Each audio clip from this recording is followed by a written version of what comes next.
खुदावंद यीशु मसीह की सलामती आपके साथ हो। आज 23 अक्टूबर 2024 है।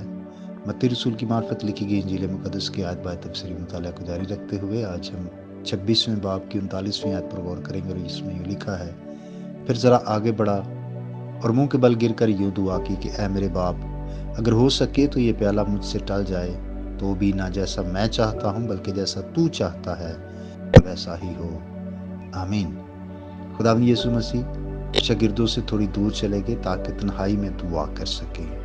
परेशान और गमगीन जान को खुदा के साथ तन्हाई में ज़्यादा आराम सुकून मिलता है और खुदा आहों, सिसकियों और कराहों की टूटी फूटी जुबान को समझता है।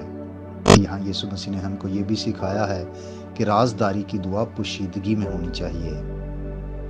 अब दुआ में मुंह के बल गिरकर दुआ करना ये उसके इंतहाई गम, परेशानी और जानकनी की हालत को बयान करता है और मज़ीद ये कि दुआ में फरोतनी और खाकसारी होना ज़रूरी है।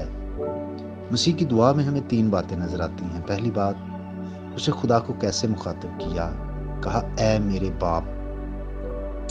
दुख, गम और गज़ब का बादल बहुत घना था तो भी वो उसमें से खुदा को बाप की सूरत में देखता है और ऐसे वक्त में ये रिश्ता नहायत ही खुशगवार है।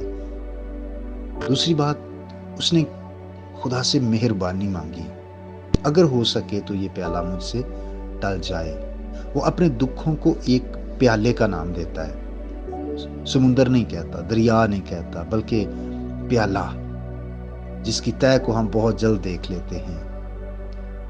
जब दुखों और मुसीबतों के नीचे दब रहे हों तो उन्हें बहुत ज़्यादा नहीं बल्कि बहुत थोड़ा जानने की कोशिश करें। यूं आपके अंदर बर्दाश्त पैदा होगी। वो दरख्वास्त करता है कि ये प्याला मुझसे टल जाए। इससे ज़ाहिर होता है कि वो वाकई और हकीकी बशर है और बशर होते हुए वो दुख और दर्द से नफरत किए बगैर नहीं रह सकता था। यानी इंसान तो उस दुख और तकलीफ और दर्द को महसूस करता है। दुख और तकलीफ के खिलाफ दुआ सब्र और उम्मीद को ज़ाहिर करती है।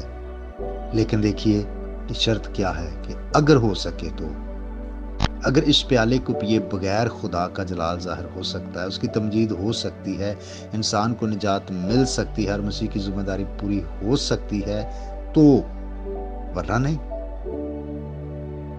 और फिर मसीह ने खुदा की मर्जी को कबूल किया और उसकी कामल अताअत की। उसने कहा तो भी जैसा मैं चाहता हूं वो नहीं बल्कि जैसा तू चाहता है वैसा ही हो। हमारे खुदावंद यीशु मसीह को आने वाले दुखों की इंतहाई तलखी का पूरा एहसास था, तो भी वो हमारे फिदिये और निजात की खातिर उन्हें पूरी अताअत के साथ बर्दाश्त करने को रजा कराना तौर पर तैयार हो गया था। इन दुखों के सामने मसीह के सर झुकाने की वजह थी खुदा की मर्जी। वो कई दफा इसका जिक्र करता रहा था अपने शागिर्दों के साथ कि उसे ये जिम्मेदारी सौंपी गई है और वो इसमें से गुजरेगा। और मसीह के नमूने से हम ये सीखते हैं कि खुदा हमारे हाथ में जो प्याला दे, खा वो कितना ही तलख क्यों ना हो, हमें इसको पूरा करना है, हमें इस जिम्मेदारी को निभाना है।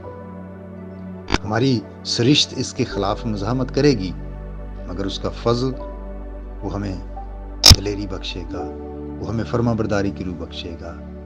खुदा आपको बरकत दे। आइए हम दुआ करें। मसीह यीशु में हमारे बाप, हम तेरा शुक्र अदा करते हैं आज की इस नई सुबह के लिए, ज़िंदगी और ज़िंदगी की सारी नेमतों के लिए भी शुक्रगुजार हैं और इस बात के लिए भी कि हर दुख तकलीफ़ और गम की घड़ी में हम तेरे पास आते हैं और तुझे बाप कहकर पुकारते हैं। ऐ प्यारे आसमानी बाप, मेरी दुआ है कि आज सारा दिन तू हम सब के साथ हो। जितने भाई बहनें इस पैगाम को सुने, ऐ खुदा उन सब के लिए, उनके घरानों के लिए तेरी बरकत चाहता हूँ और जो बीमार हैं उनको सेहत और तंदुरुस्ती अता कर, और जो किसी और दुख गम या परेशानी में हैं उनके लिए भी तेरा पाक आसमान खुल जाए। बख्श दे कि हर एक बात में हम तेरी कामिल मर्जी को पूरा करने वाले हों, यीशु मसीह के नाम से आमीन। मेरा नाम पास्टर बिशारत है और ये पैगाम आपको इवेंजेलिकल चर्च अट्टा की तरफ से भेजा गया। तक हमारा चैनल सब्सक्राइब नहीं किया तो अभी सब्सक्राइब करें और बेल आइकॉन को क्लिक करके हमारी लेटेस्ट वीडियोस के बारे में अपडेट जानें।